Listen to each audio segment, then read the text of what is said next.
Hola, bienvenidos. Continuamos estudiando las características de los gobiernos de la Unión Cívica Radical entre 1916 y 1930.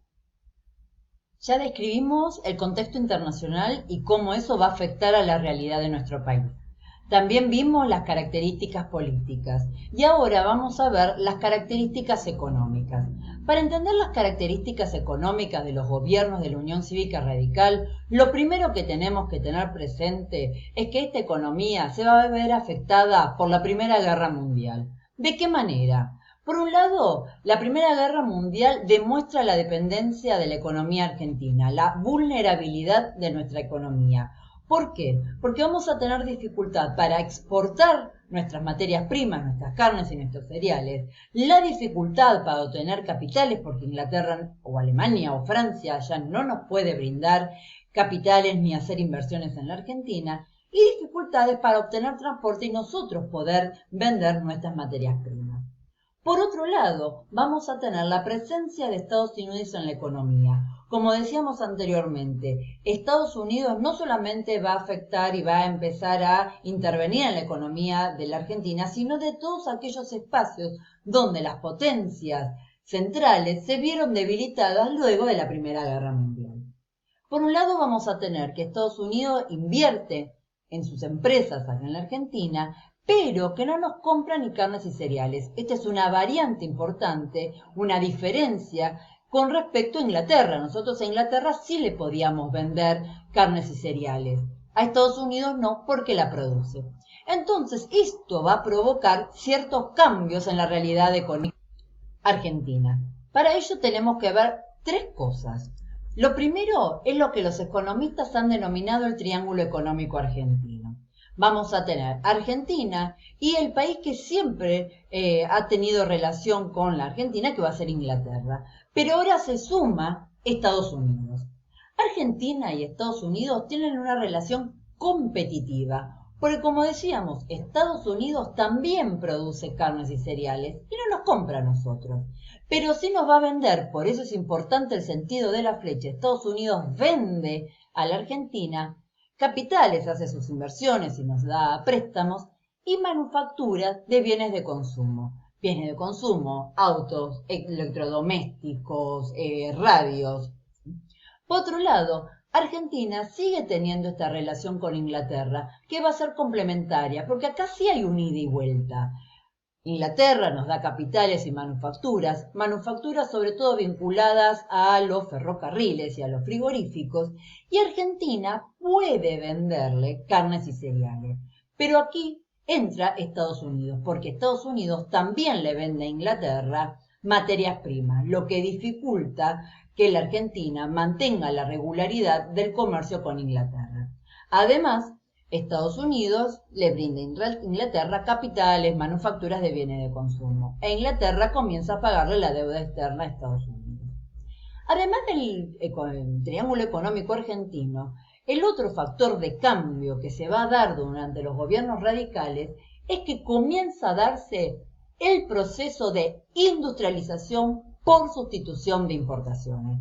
Parece difícil, pero si lo traducimos es industrialización, producir manufacturas, sustituir, reemplazar, ¿sí? Que la Argentina reemplace lo que hasta ese momento compraban los países centrales. Es decir, que Argentina comienza a desarrollar una industria local, una industria acá en la Argentina. Tengan en cuenta que nosotros siempre habíamos estado dedicados a la producción agrícola-ganadero. Ahora vamos a comenzar a desarrollar una industria. Esta industria va a estar ubicada en las zonas del litoral, en las grandes ciudades como Buenos Aires, Rosario, La Plata. No se va a extender a zonas como San Juan, San Luis, Mendoza, Chaco, Formosa. Se centra en las zonas urbanas del litoral. La mano de obra que se va a utilizar en estas industrias son fundamentalmente inmigrantes y obreros locales.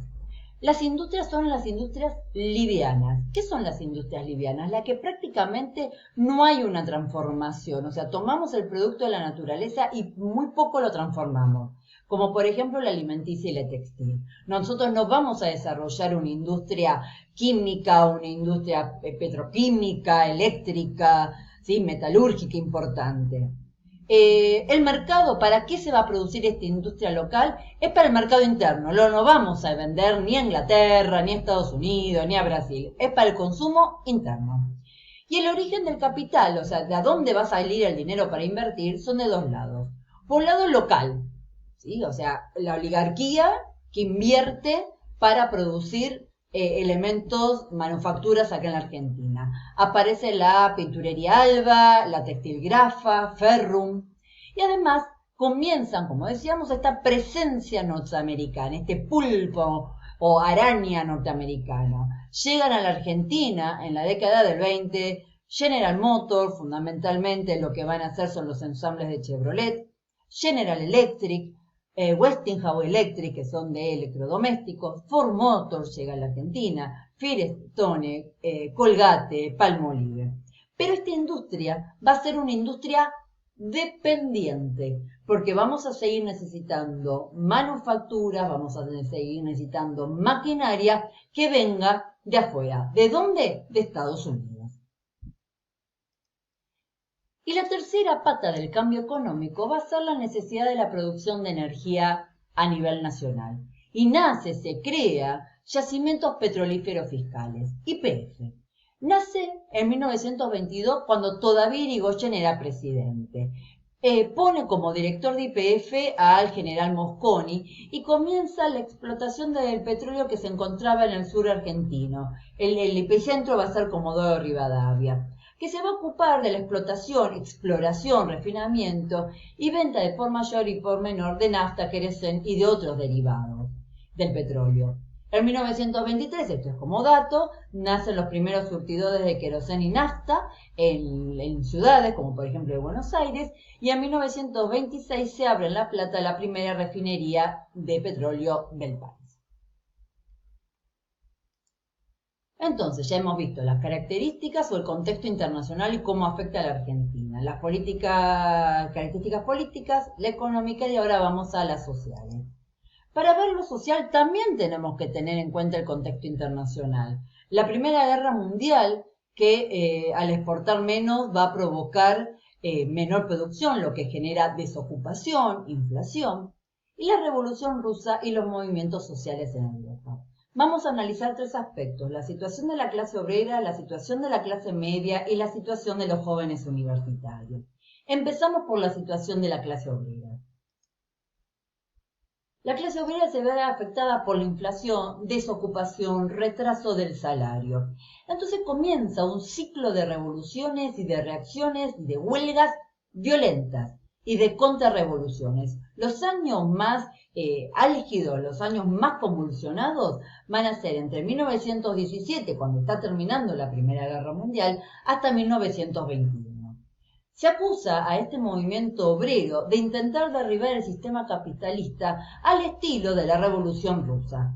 Pero el movimiento obrero está reclamando por la situación socioeconómica. El gobierno de Irigoyen, y esto es muy importante, va a actuar de manera ambigua, porque por la ideología de Irigoyen, de la Unión Cívica Radical, siempre trató de ser mediador de los conflictos, pero frente a estas huelgas bastante violentas y la presión de la oligarquía, Irigoyen va a empezar a reprimir estas huelgas y para ello va a utilizar al Ejército Nacional. Hay tres conflictos, hay varios, pero son tres los conflictos más relevantes, los más fuertes, los más violentos en este periodo con respecto a huelgas del movimiento obrero. Por un lado, la semana trágica que se va a dar en Buenos Aires en enero de 1919, en los talleres metalúrgicos Bacena, la Patagonia rebelde o la Patagonia trágica que se va a dar en Santa Cruz entre 1920 y 1921, y acá se va a dar en los peones que producen lana en las estancias del sur argentino, y el conflicto de la forestal. ¿A dónde? En el litoral argentino, entre Chaco y Santa Fe, entre 1919 y 1922. La Forestal era una compañía extranjera inglesa que se dedicaba a la explotación de los bosques, de los árboles del quebracho, donde se obtenía el tanino, material necesario, sustancia necesaria para la curtiembre, para trabajar el cuero. Estos movimientos van a ser severamente reprimidos por el Estado Nacional con el Ejército, pero además al igual que al estilo de Europa, nacen grupos de civiles armados, generalmente ligados con las ideas de la oligarquía, que sienten que estos obreros están tratando de imponer las ideas comunistas y hacer una revolución. Entonces se arman y salen ellos a las calles a reprimir. Uno de estos grupos de civiles armados más importantes va a ser la Liga Patriótica. Por otro lado tenemos la situación de la clase media. Vamos a tener el ascenso de los sectores medios, que era el sustento de la Unión Cívica Radical, y un nuevo cambio en el clima intelectual, que implicó la aparición de la cultura de masas, con nuevas pautas de consumo, nuevos medios de comunicación, fundamentalmente radios y revistas, un campo de cultura autónomo y la reforma universitaria. Para que vean las revistas, la gente tenía cierto poder adquisitivo y podía gastar la plata en revistas para niños, como Villiquen, que aparece en 1920, una revista para la mujer, como puede ser Para Ti, y una revista deportiva, como era El Gráfico. Esta es la primera portada de El Gráfico y esta es la primera portada de la revista Para Ti. Además, tenemos que en la literatura aparecen dos grupos bastante antagónicos, el grupo Florida y el grupo Boedo. Simplemente para que sepan, en el grupo Florida eran más intelectuales, les importaba la estética, era una tendencia más idealista, mientras que los del grupo Boedo daban la importancia a la política, a las intendencias realistas. Dentro de estos grupos lo tenemos a Borges, a Marechal, a Olivero Girondo, a Elías Castelnuovo, Roberto Mariani, Nicolás Olivari. Son personajes de la literatura argentina sumamente importantes que en este momento son jóvenes y hacen una explosión en la literatura nacional.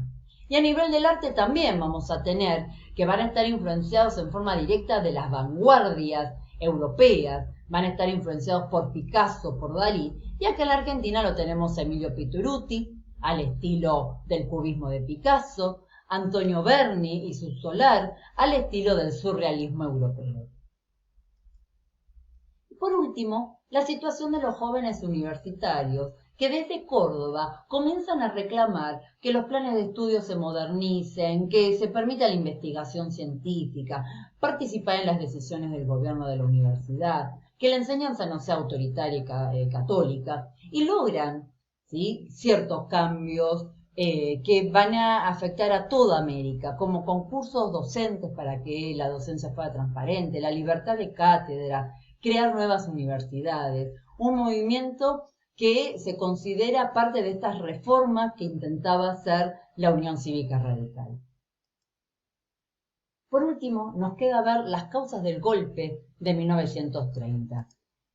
Las causas del golpe es que se le reprocha a Irigoyen los excesivos gastos, el favoritismo político, el autoritarismo, las reformas sociales, porque ha politizado al ejército. También se le cuestiona a Irigoyen su edad y salud, si era una persona grande para su segunda presidencia. Y la oligarquía no cree que Irigoyen pueda hacer frente al impacto de la crisis económica mundial que se está dando. Y aparecen distintos grupos de oposición que comienzan a presionar.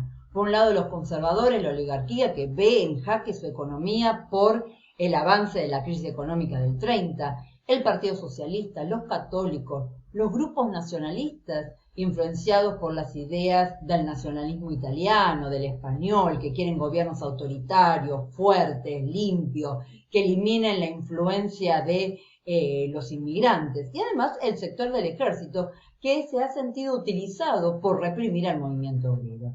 Finalmente, el 6 de septiembre de 1930, el general José Félix Uriburu realiza el golpe de Estado al presidente constitucional y democrático Hipólito Yrigoyen, dando fin al período de los gobiernos de la Unión Cívica Radical y dando paso a un retorno de los gobiernos conservadores. Espero que esta clase los ayude. Estamos en contacto. Un saludo enorme, la profe Paola.